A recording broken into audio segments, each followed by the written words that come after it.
ఎదవా పంతులు గారి మీద కళ్ళు పోస్తావరా? గుడి ముందు కళ్ళు పాకేంట్రా నీ స్థలం ఆడిది, ఆడి బాబు ఆడికి ఇచ్చాడు. ఆడి స్థలంలో ఆడేం పెట్టుకోవాలో మనం ఎలా చెప్తాం?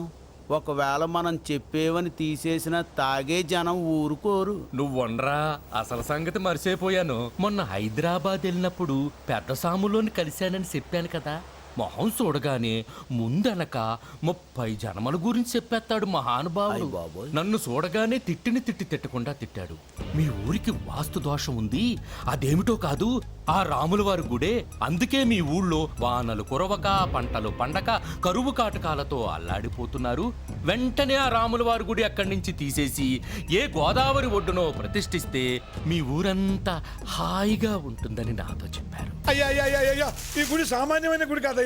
మీరు ఎన్ని కోట్లు ఖర్చు పెట్టి గుడి కట్టించినా ఈ గుడి పవిత్రత రాదు. రాముల వారు సీతమ్మ వారు వనవాసం చేస్తున్నప్పుడు విశ్రాంతి కోసం ఈ స్థలానికి వచ్చారు. ఆ గుర్తుగా ఆనాటి భక్తుడు ఈ గుడి కట్టించాడు. ఇంత ప్రాచీనమైన చరిత్ర ఉన్న ఈ గుడిని తీసేయడం మహాపాపం. ఒకవేళ ఆ ఉద్దేశంతో కనుక మీరు ఈ గుడిని తీసేస్తే మహాప్రళయం సంభవించి ఊరంతా వల్లకాడైపోయి సర్వనాశనం అయిపోతుంది. జాగ్రత్త అయ్యా, మీ కాలు పట్టుకుంటారయ్యా, మీ కాలు పట్టుకుంటారయ్యా. అయ్యా, ఈ గుడి జోలికి మాత్రం వెళ్ళొద్దయ్యా, మీకు మంచిది కాదయ్యా, ఊరి క్షేమం కాదయ్యా. రామచంద్ర, రామచంద్ర, రామచంద్ర. అయ్యయ్యో, మీకు చెప్పేటంత టోని కాను పంతులు గారు. దేవునికి పలానా స్థలం అని రిజిస్ట్రేషన్ ఏముంది చెప్పండి? దేవుడు ఎక్కడ లేడు? గుళ్ళో ఉన్నాడు, తీర్థంలో ఉన్నాడు, శ్మశానంలో ఉన్నాడు, కళ్ళు సీసాలో ఉన్నాడు, మీలోనూ ఉన్నాడు, నాలోనూ ఉన్నాడు. మీరే కదా ఎన్నోసార్లు శ్రీరామ పందిరిలో చెప్పారు.